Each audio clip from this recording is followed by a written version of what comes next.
Mehrdad, appreciate you being with us. If the Ayatollah Khamenei has issued a fatwa banning nuclear weapons, then why won't Iran negotiate on the issue? But I don't think it's a question of Iran not negotiating on the issue.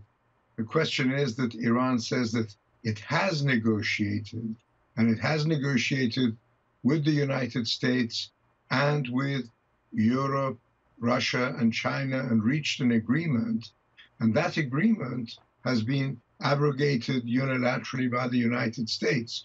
So the question before us is not, that Iran has not lived up to its part. The United States wants certain additional factors which were not incorporated in the original agreement. And this entire episode that we are witnessing has to do with additional requirements that the Trump administration wants. And that is what is being debated, and that is what is being contested at this time. How long do you think that the Iranian economy can withstand the effects of the sanctions that have been imposed by the United States? Well, it's very hard to say in exact terms, but I think that the sanctions have made a serious impact as we speak. But the Iranian strategy, in my view, is to try and hold out until at least the next 12 to 18 months before, the advent of the new American presidential elections, and to see which direction things are going to go then or at that time. I don't envision Iran having any major regime-threatening problems in the course of the next 12 to 18 months, but it's obvious that the continuation of the economic pressures as they are, were they to go beyond that kind of time level, let's say 2 to 3 years, you would have a very difficult situation, something similar to along the lines of what we are seeing in Venezuela today. Are you concerned that there may be an accidental or perhaps a miscalculation that would set off an armed conflict in the region? Does that worry you? Yes, it is a matter of concern, and in fact, you have to bear in mind that this kind of concern has also been voiced by the Iranian foreign minister when he was recently in the United States, and when he talked about pre-planned accidents that might happen.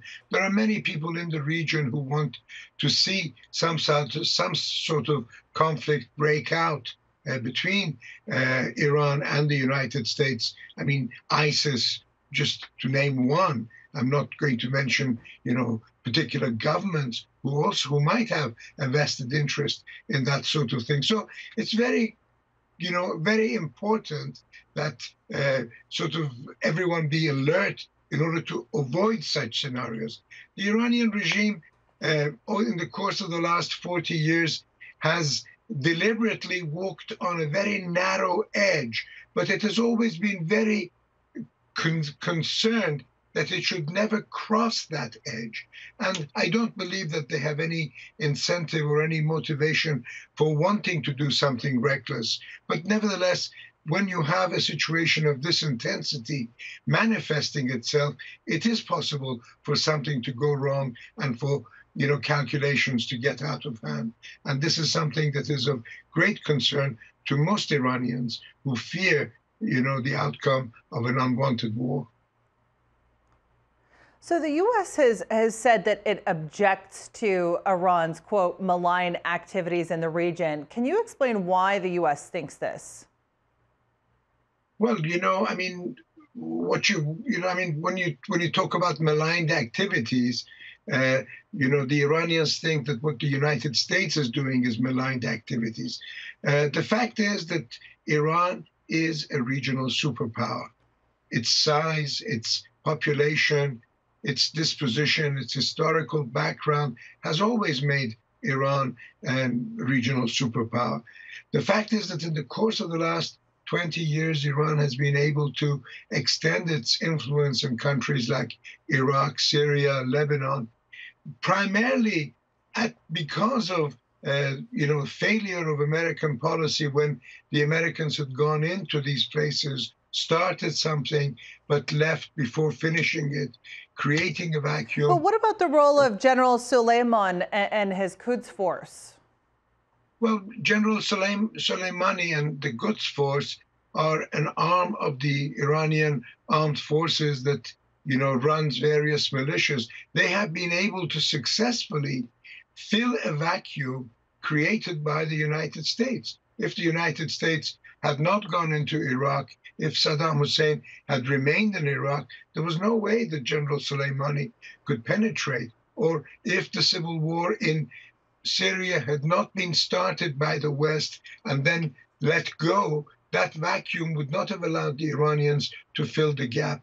And the same goes back to the creation of Hezbollah back in 1983, when the Americans were in Lebanon and they withdrew following a terrorist attack on American Marines, creating a vacuum which the Iranians filled. So, obviously, the position that Iran has carved for itself and the elements that it supports, whose aspirations run counter to what the United States and some of its regional allies want, has created a problem.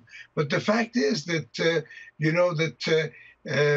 this is something that, under, you might say, if there are negotiations, this is something that formula for it can be worked out, whereby the parties can live side by side without too much fuss. It's only when there is no talk and when there is no collaboration that these things, sort of get out of proportion and are presented in ways that, make it look much worse than it can actually be in the event of some negotiation.